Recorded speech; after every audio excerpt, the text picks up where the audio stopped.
Good morning, everyone. This is Joseph McGill, founder of the Slave Dwelling Project, live again on the third and final day of Changing Narratives and Changing Times, our sixth conference, Slave Dwelling Project sixth conference. We've been doing well thus far. We've had two powerful keynote addresses. We're going to conclude with a third powerful keynote address. Um, all right, the way it works is I'm going to introduce our keynoter, and I'll then turn it over to her. Now, there's opportunity, guys, for you to put questions in the chat. When the keynote is over, Dr. Baptiste and I will have some interaction, and I will mine the chat for any questions that you may have. So please, as the event occurs, as you hear the presentation, if you want to jot down some notes, throw some comments in the chat as to what you're hearing at the time, please do that so that we can make sure that you can get your input in and influence this presentation as much as you have the power to do. So without further ado, I'm going to introduce Dr. Whitney Battle-Baptiste. Dr. Whitney Battle-Baptiste is currently a professor in the Department of Anthropology and director of the W.E.B.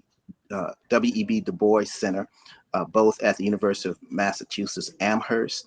A native of Bronx, New York, Dr. Baptiste is a scholar, an activist who sees the classroom and the campus as a space to engage contemporary issues with the sensibility of the past. Her academic training is in history and historical archaeology. Her research critically engages the interconnectedness of race, gender, class, and sexuality through an archaeological lens.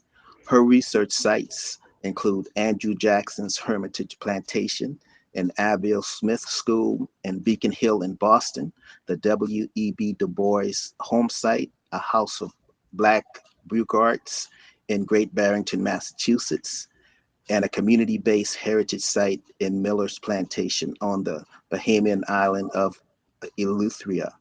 Her book includes Black Feminist Archaeology, 2011, outlined the basic tenets of Black feminists through the research for archaeologists and demonstrated how these methods can be used in temporary archaeological practices.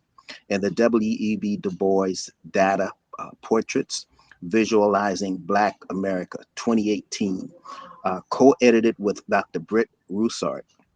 Her current research is focused on the material dimensions of anti-Black racism and state-sanctioned violence. All right, and here she is, Dr. Whitney Baptiste. It's all yours. Thank you so much, Joe. I want to say good morning to us all. Happy Saturday. I want to do a couple of things. First, I want to acknowledge my own ancestors. I want to uplift their names, especially those whom I know, those whom I do not know yet, and those whom I may never know. But without them, I would not be here with you this morning talking about the topics and the discussion, hopefully, that I'll be talking about this morning. The other thing that I want to do as a great granddaughter of Eastern Band Cherokee people who disappeared, in other words, to survive. They are the ones that stayed in North Carolina and did not take the Trail of Tears. So as a great granddaughter of those people, I also want to acknowledge, right now I'm coming to you from Newark, New Jersey, which is the original homelands of the Munsee Lenape. And I just want to give acknowledgement to the lands that I stand on and I'm sitting on in this hotel room, because it's very important for us to understand the living waters and the landscape that once sustained a people. And we have to acknowledge the removal, right? And I'm hoping, because I'm saying this very brief land acknowledgement, that you will learn where you come from, where you live, or where you frequent, and find out about the native peoples who were originally there, especially because in this time of climate crisis, we need to acknowledge the fact that we need to deepen our relationships with these living waters and lands. So I've gotten all my ancestor thanking and acknowledgement. And if I was live and I was face to face, I would actually say something like, I ask my elders for permission to speak. But I won't do that today because we are in a virtual world. I'm going to share my PowerPoint with you all and talk through the PowerPoint and then come to a little bit of a conclusion, and then open up the conversation for Joe and I to exchange. And if you have any questions, please, or comments, please put them in the chat so we can address them and engage this morning.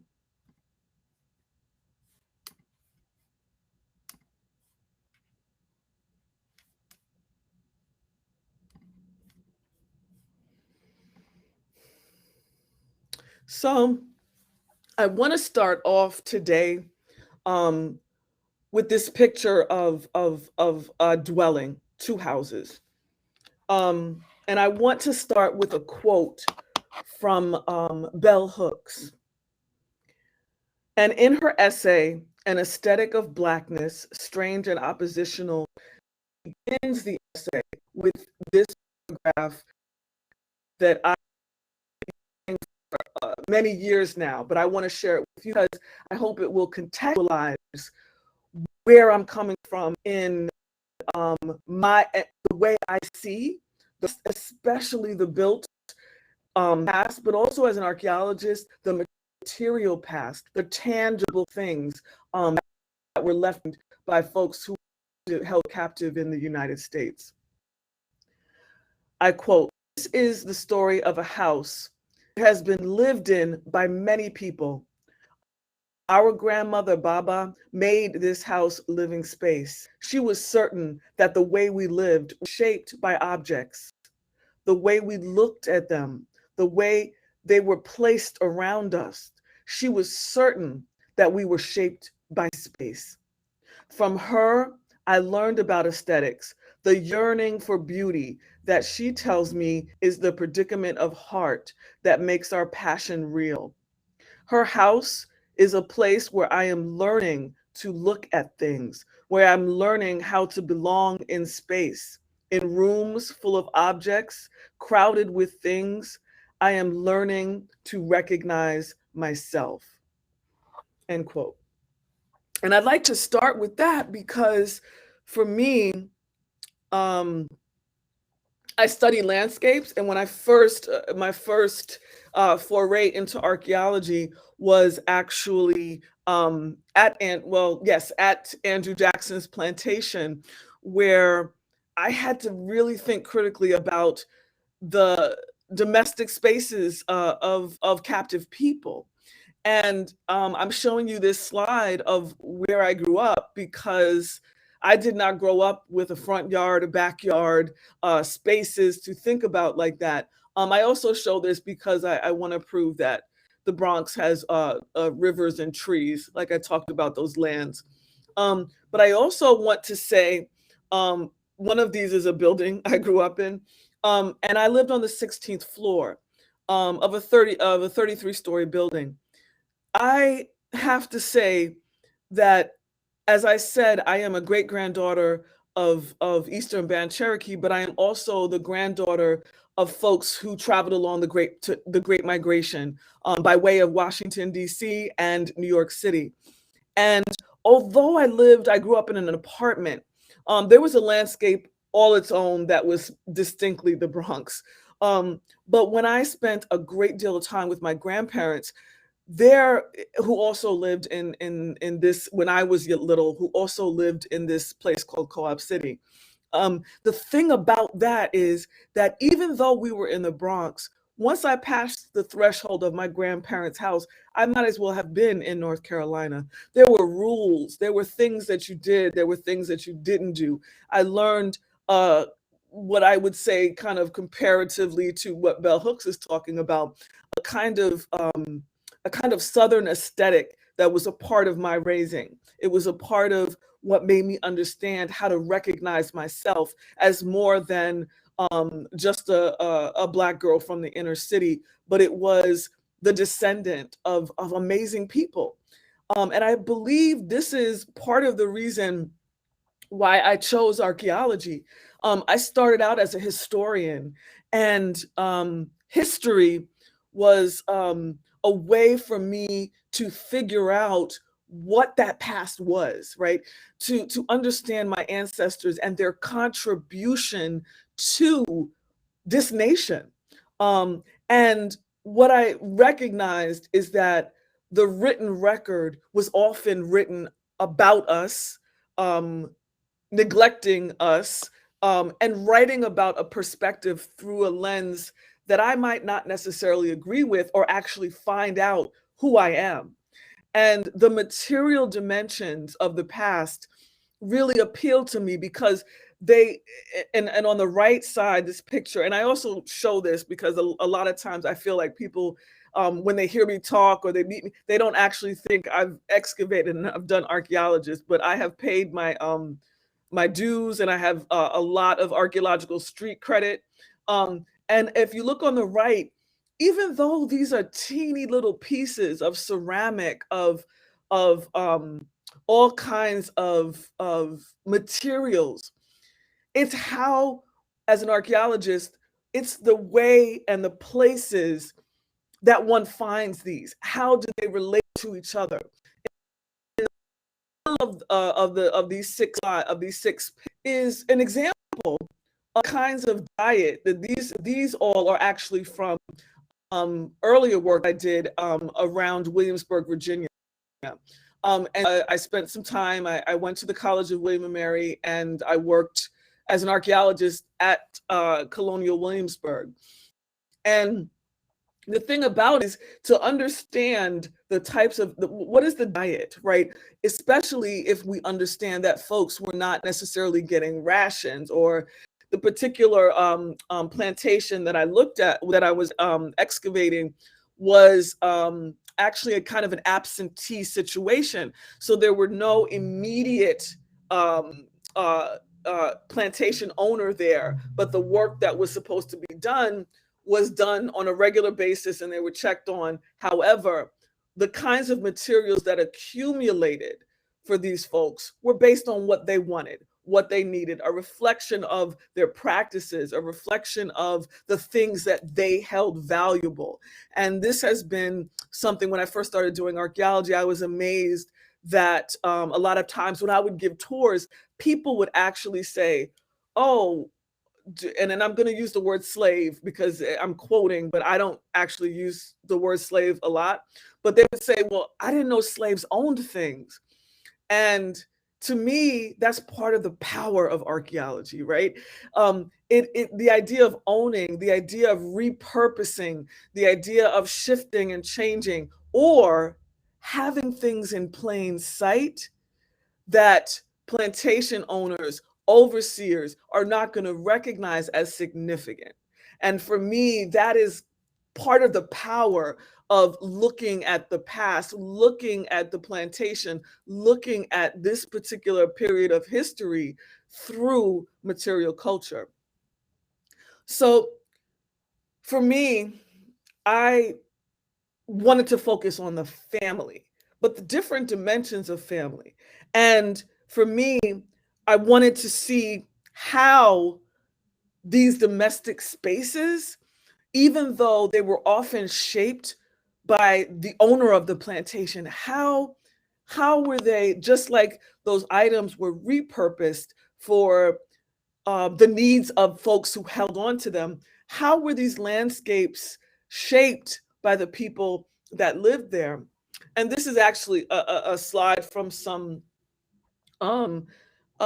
former, these are from archaeological studies from the Colonial Williamsburg area. And I spent a lot of time there, so I like to show these because it shows a variety I do have to say that in the bottom left, that is a promotional picture from Colonial Williamsburg of what used to be called Carter's Grove Plantation, which was unfortunately closed down and no longer maintained. But it was actually a site that was found archaeologically, and it was built with 18th century techniques. And it was an entire quote unquote slave village, right? It was this place where people lived and walked from their homes to fields and stuff like that. And it was recreated into kind of a living history space that focused on captive people. I like to show these particular array of pictures because for me, I really like to demonstrate the variety that captive people had in their collections, in their immediate spaces, whether they be forks or tongs or knives or the decorated pottery that was popular at that moment. And I want to stress that everything was not a hand-me-down. Everything was not from plantation owner. There were things that were bartered, they were traded, they were purchased by captive people, by traveling salesmen, by exchanging with other plantations, other people. And let's face it, the idea of not repurposing, but shifting where things are, meaning if you work in the kitchen, you have access to material that you might like the way a particular piece of pottery looks. It disappears from that collection and it is yours. So I'm not saying that this was a stealing, it was just a shifting of that later because it's actually from an ex-slave narrative that we're saying to rearrange property. So I want to get into kind of exactly what I want to talk about today, which is the space that I spent a lot of time, 7 or 8 years now. It is Andrew right outside of Nashville, Tennessee, in a section of the outer Nashville area called Hermitage, Tennessee. This is picturesque, picture of the estate. And I want you to recognize on the bottom of the screen is there are visitors, there are captive people welcoming men, women, and children. You know, the picturesque, idealist kind of vision of what a plantation was. And from that was the main mansion that wasn't built until 1834. Andrew Jackson moved to this property in 1804. And these two structures right here were actually, the one on the left was, you can see my cursor right here. The one on the left was actually the original structure that Jackson and his wife lived in. When they lived in it, it was 2 stories high. It was 2 stories high. It was kind of a rustic cabin because, again, the Hermitage and Nashville area was still occupied by Native peoples, number one, but still kind of a pioneer setting. And the structure on the right of the screen or the picture was actually built probably between 1804 and 1806, kind of immediately after the Jacksons moved in. And the structure that was on the left was already on the property. They did not build that. They built what would be the place where they're captives, which they did not have a lot of. But Jackson also had multiple plantations, which at one point he sold and then doubled his population on the plantation as he expanded his cotton growing and all the other things that were grown at the Hermitage. I kind of want to stress that the Hermitage was important because much like our former presidents, George Washington, some others in between, and Thomas Jefferson. Andrew Jackson married well. He married the daughter of one of the founders of Nashville, by the name of Donaldson. And so he married into uh, uh, the right class, because he didn't start out that way. But this is not about Andrew Jackson, so we'll move on. So I'm showing you a basic map of the archaeological spaces that we looked at. Here we have that cabin that I said was occupied, but it was also a kitchen because of, you know, the large fireplaces that are there. This is what I'm calling the farmhouse, which is the original space where Jackson lived.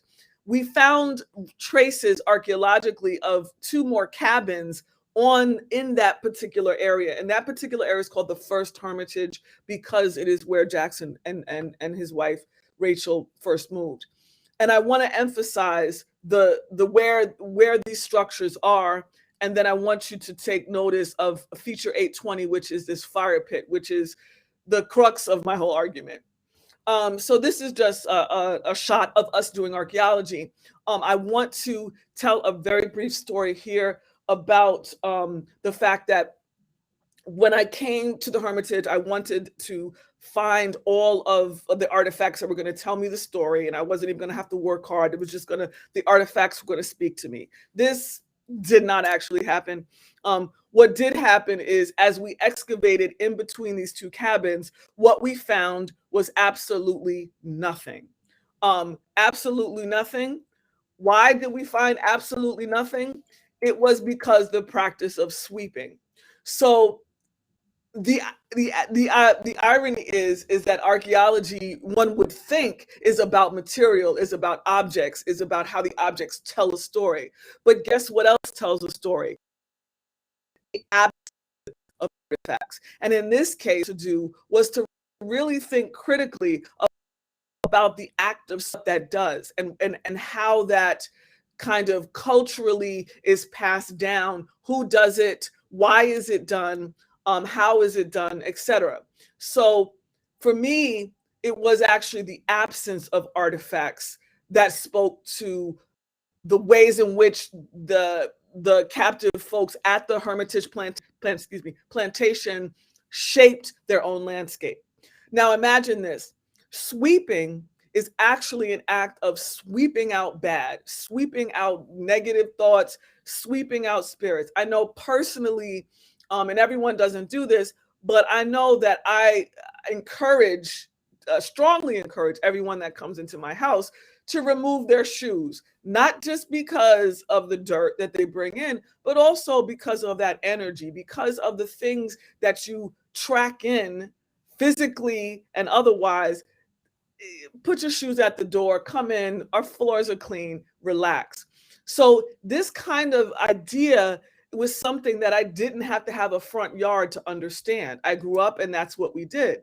And so thinking about that, and I was thinking about these women who are living 40 yards from their plantation, from the owner of that plantation, and they are sweeping. And I'm just imagining them sweeping all of that dirt and energy over to that farmhouse where the Jacksons lived, and to keep their area a little more spiritually clean because they don't have much space in between.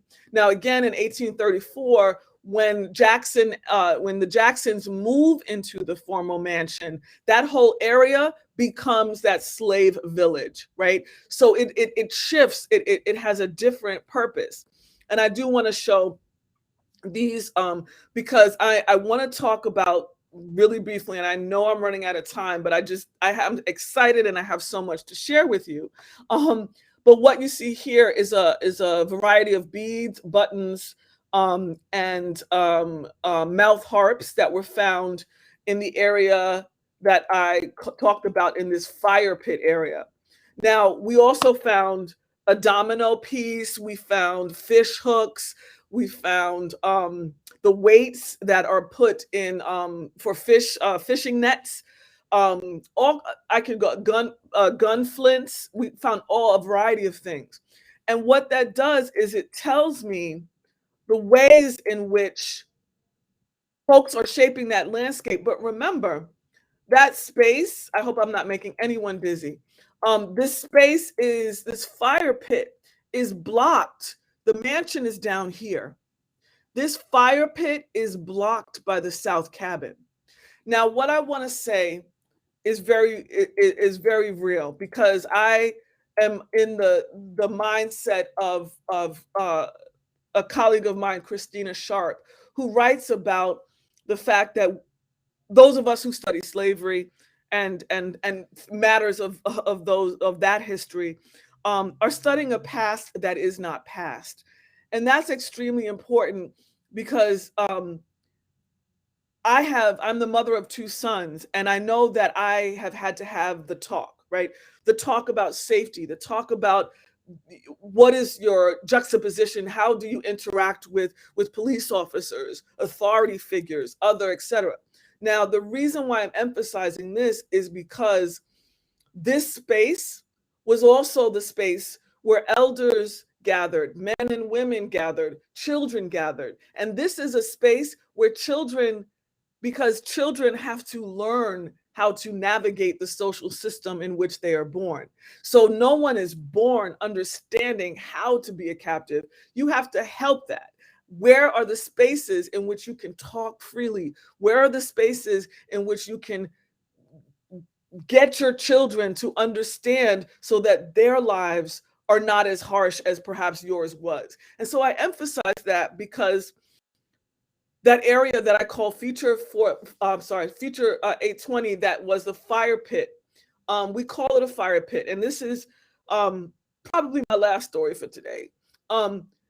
As imperfect archaeological form, we found this feature on the last day of the last year of excavating this area. And I say that because what we found was not only this brick-lined pit, but at the bottom was burnt clay. At the bottom was a half of a pig jaw, a tuning fork, not tuning fork, a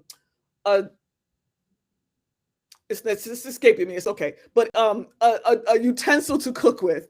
And for me, I understood that as my ancestors, and just in case I didn't understand what this space was used for, ancestors gave us all the answers that we needed in terms of, especially the fact that this is Nashville or outside of Nashville. So they're kind of known for some barbecue as well. Not North Carolina barbecue. It's not the same.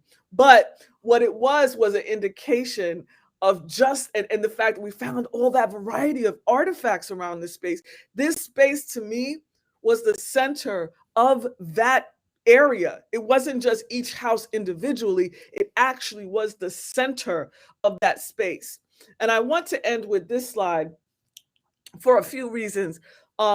This was the one and only, in the year 2000, which seems so far away, the only Hermitage slave descendant organization reunion. And this was an amazing event to be a part of. On the left, we have a contingent of descendants who danced at the site of the first Hermitage, poured libations, drummed, actually said the names of their ancestors that were held on that plant, on the Hermitage plantation. And on the bottom right, I have to admit, I am a practitioner of African traditional religion, which is actually the same tradition as these folks on the right. So I was also like, can y'all help me help the ancestors? Well, can you please communicate with the ancestors to help me with this dissertation? Because I want to tell their story. On the right were folks that were a little confused about why we were doing all this. But the truth is that by the end of the reunion, there was a lot more understanding, especially of the impact and the significance of the majority of the people that lived on this plantation, and that was the descendants of the folks in these pictures. I know I said I had already told my last story, but this is the last one. So I had been giving tours to this group all day. And at a certain point, and I was giving tours of the property as well as the museum. And at a certain point, you start to begin to feel like you are doing sound bites. And I'm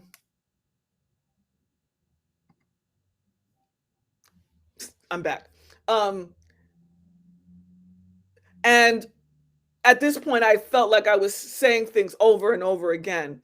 And so what happened was there was I was showing a particular display case that had thimbles and needles and all kinds of sewing equipment. And we knew that Gracie was a seamstress that Jackson had purchased as a young woman from Washington D.C. and brought her to the Hermitage, and she became the one that trained many people in the art of sewing and all the things that the plantation needed. Well, I'm standing at this case and I'm explaining these were, probably related to Gracie's tools. This is where we found them, et cetera, et cetera. And one woman stopped, and I was trying to move the this particular group along, and she said to me, wait, are you saying that Gracie might have touched these artifacts?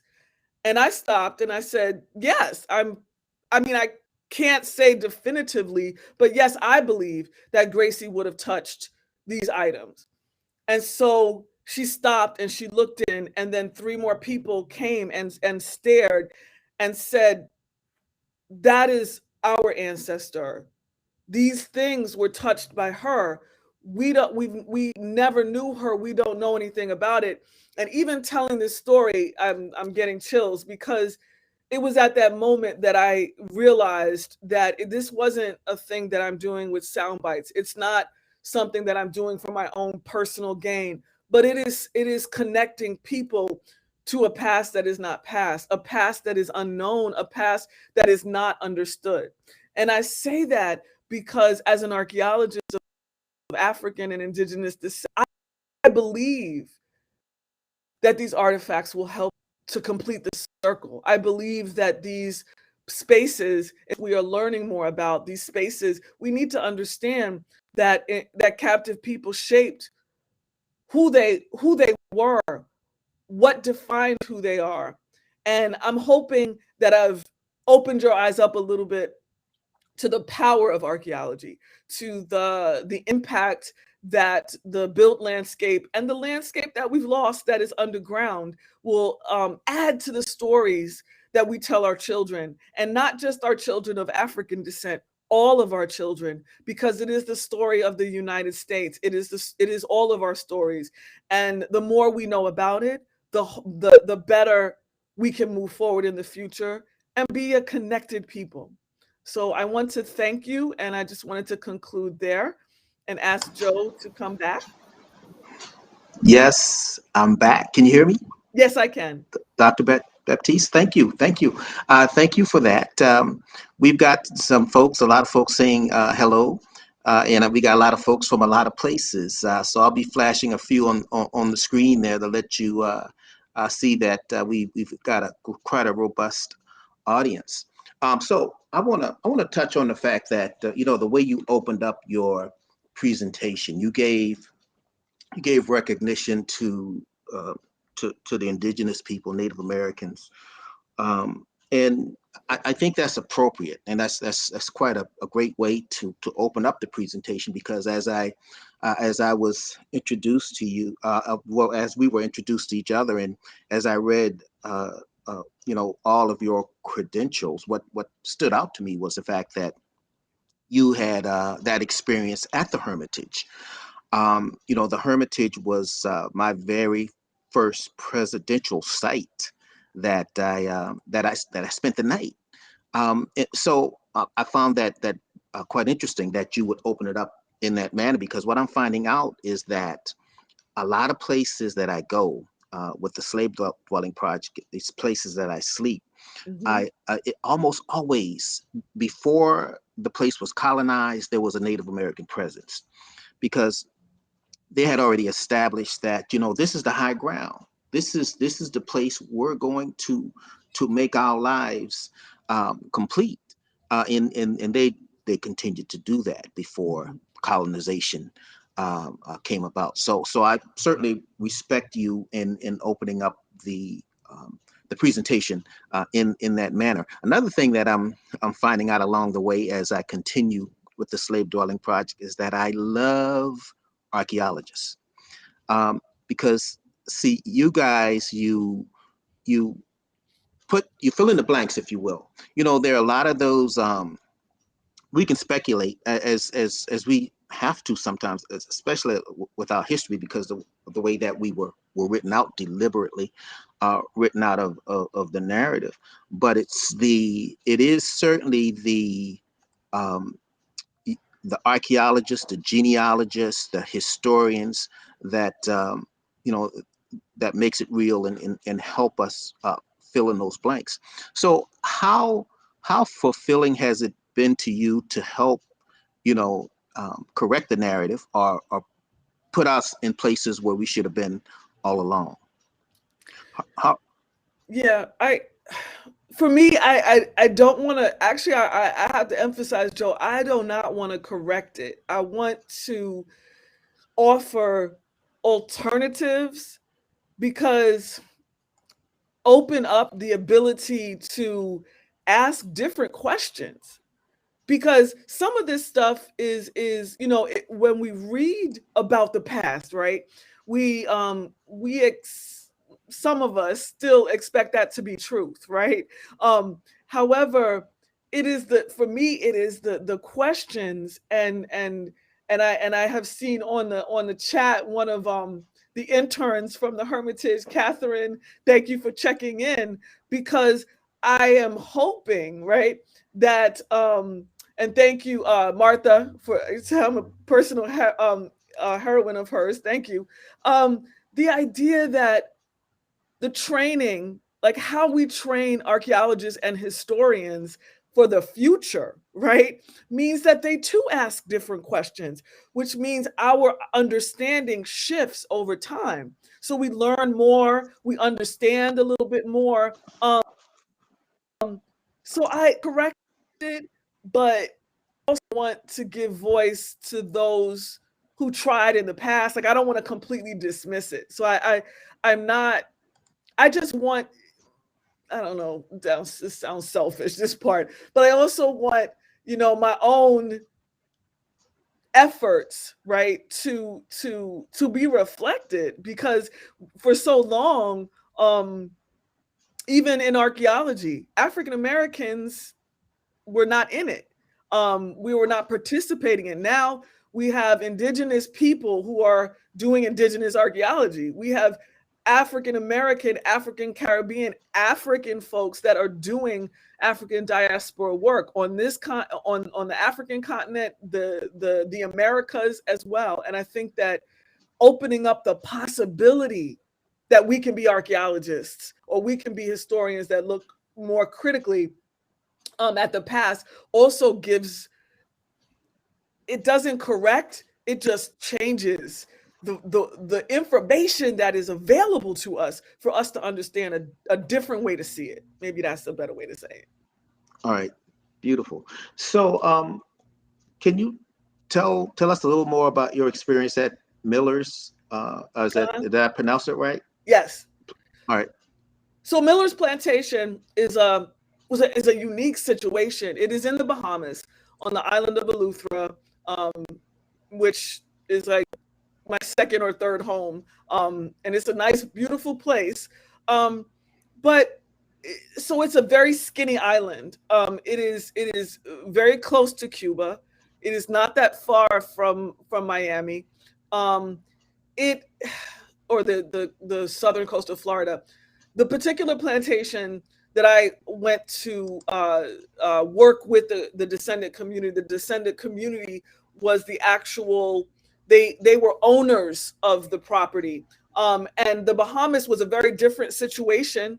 The folks that settled that particular plantation were loyalists during the American Revolution. So those were the folks that took the wrong side, like the British side. So the British government gave these loyalists lands all over the place, like Jamaica, Barbados, Bahamas. So this is one of those places that was settled. So the Millars folks actually went to grow cotton, just like they had been growing in South Carolina. The Millars were from South Carolina, and they came, and the cotton didn't quite work. Um, the family then abandoned Eleuthera and then went to where everyone goes, the island of or Nassau in the Bahamas, which is a larger island with more opportunity, um, and left behind these folks that they had brought to work the plantation, and eventually. The daughter of the original owner of that plantation had no children, so she literally in her will gave the 2,000 acres to 7 families and their descendants forever. Well, those descendants were in a legal battle to keep their land because it wasn't being used in a way that people would. No one was building on it. No one was cultivating it. It was their ancestral lands. So there was some animosity because they wanted some development there. So I came in and my then graduate student, who now is a assistant professor at University of Kentucky, Elena Sesma, wrote an amazing dissertation. But guess what? We didn't dig at all. What we did was we gathered oral histories to learn about slavery, because so many of the descendants, even in their school system, don't learn about Bahamian slavery. They don't learn about the loyalists coming down. It's not part of the local curriculum. And so what we did was basically capture those oral histories and provide them. So they're in local libraries in full form, but there's also a website that we kind of collaborated with local folks so that they can not only access them, but they are the holders of the website. They made the website, they retained the website. And we worked with some teachers. We worked with teachers on the island that were telling young people and students about the history locally. And what we also did was locate specific areas where we knew could take place. And eventually at some point I might go back there, but there's so many more issues on that Bahamian island, contemporary issues, unemployment, health, all kinds of stuff. So we were also engaging with communities to find out what was important to them, and what they and that past and that history and that pride was extremely important. And it allowed us to understand and see kind of the community-based power that archaeology has as well. So it wasn't actually excavating, it was actually learning through people who no longer talk about slavery, so that, or not slavery, because slavery was so brief on that island, to learn about the amazing ways in which people from Eleuthera shaped their landscapes to reflect their own needs and their family. And so again, it was respecting, land and water and resources in a way that opened my eyes up, and it really did make me feel good about tourism, but that's a whole nother paper. But I do have to say that it was an amazing experience, and it's one that is not over. It is one that will probably be with me for some years to come. So thank you for asking about that. Yeah, and it also speaks to, you talked about the loyalists and what was promised to them and what they actually got. Well, there is also that story about what was promised to the Blacks of that period, serving for whatever side they chose to serve on. But we don't want to go too far down that rabbit hole. Let me put this next information here on the screen from Ron Days, and it speaks to a portion of what you spoke of, and I'm going to just read it here. It says sweeping yards, an African-American carryover made residents aware of who or what may have entered people's yard throughout the evening and night. In a contemporary setting, the news feeds and social media that come into our homes let me see if I get the rest of it up here without making it go away. And I may make it go away. I'm not going to press any more buttons. But if you want to, speak to Ron Days's comments. Thank you, Ron. Sweeping yards. I have to admit, when I was at William and Mary,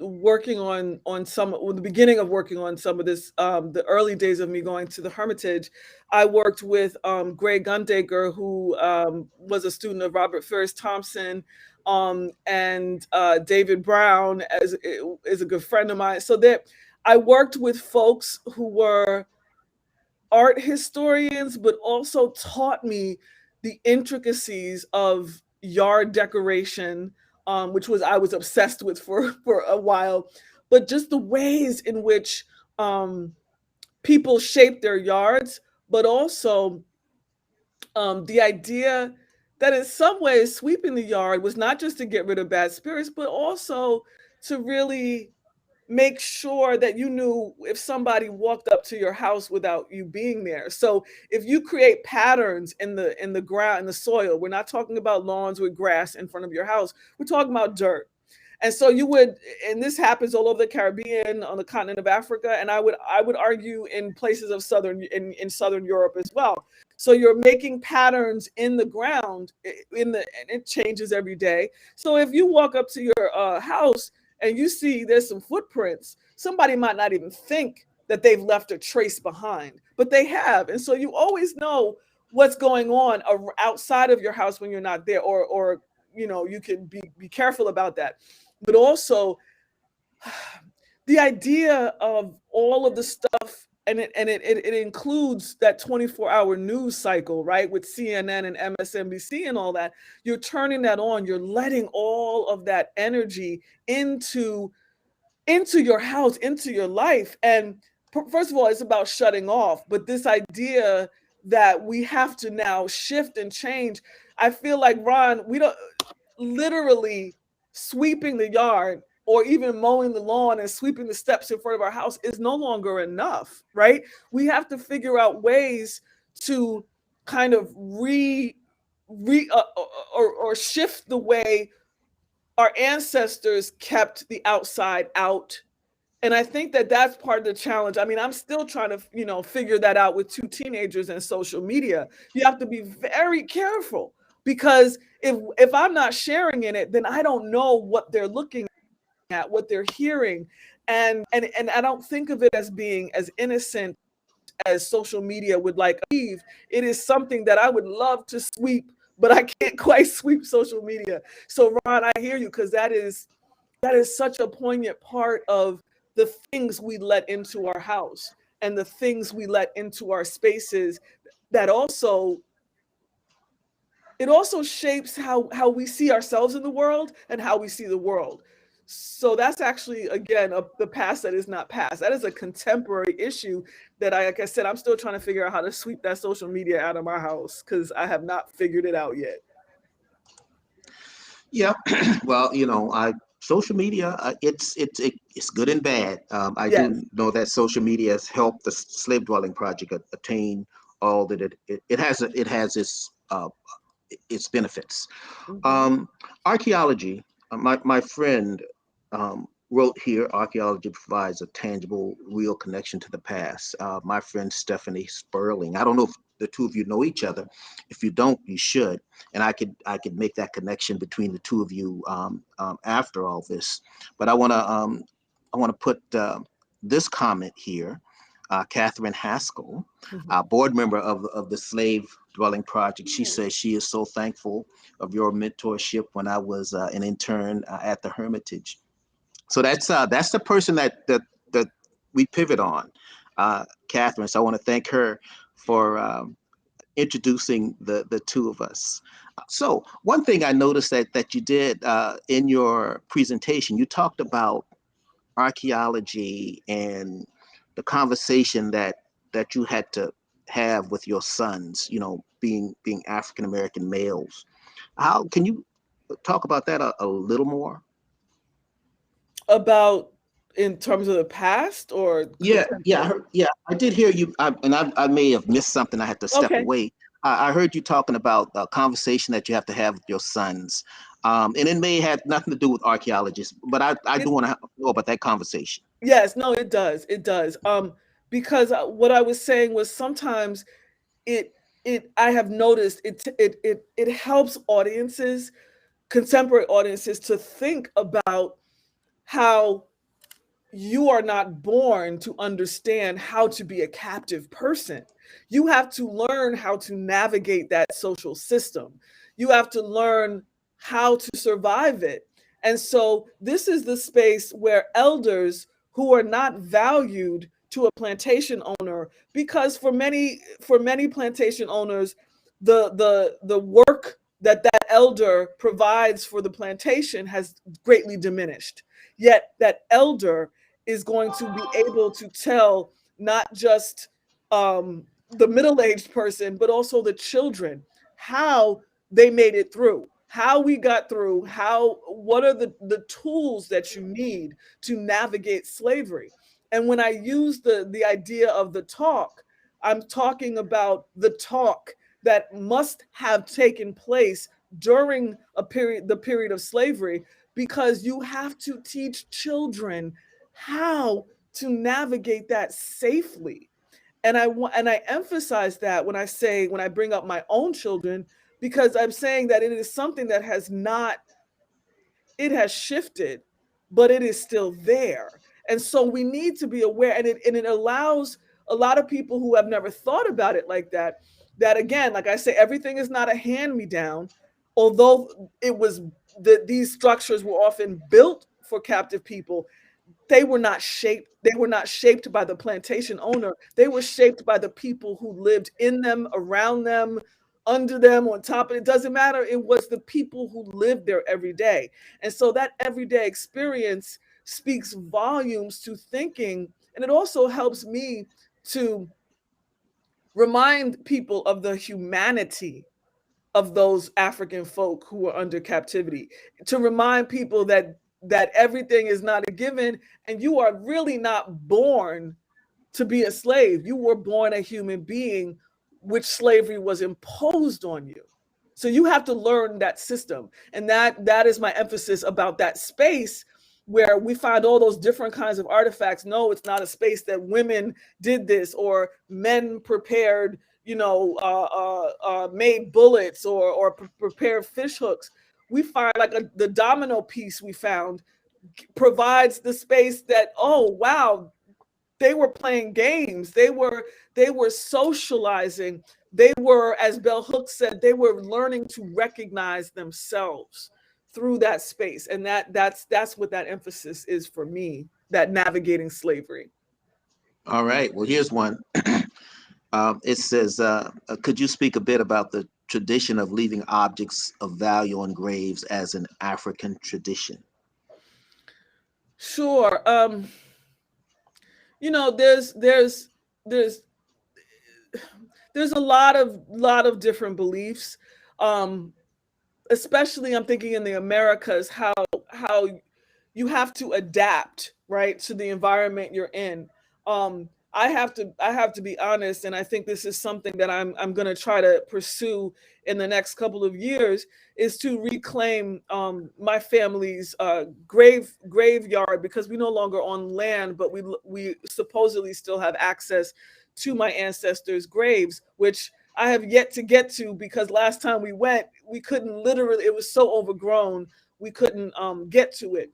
And this is happening a lot among in African American burial sites that are not that historically have been completely erased, have not been acknowledged, maintained, have been lost due to family, not family amnesia, but not passing down the location of where things are to generations, right? But what for me, thinking about it, the break between life and life of the living and the dead is in terms of invoking Robert Ferris Thompson among other historians that talk about the cycle of life, right? So that cycle of life, or we also known as a cosmogram, that goes around and around. And this idea is that you and especially it's a place like Jamaica. I have ancestry from Jamaica, but the to leave the favorite items of someone there is to hopefully y'all stay there and understand that you are dead now, we will remember you. We will say your name. We will name future children after you. Will never forget you. But we want to make sure that the between the living and the dead is an amicable relationship. So leaving behind certain things, it depends on what your belief is. It depends on what you feel you need to leave on the grave. But they symbolize different things. How you say goodbye to that loved one. How you put water on graves, because water is supposedly the barrier between life and death, right? Water means so much to us as African diasporic people. Think about all of those who are lining the bottom of the Atlantic Ocean who never made it over here.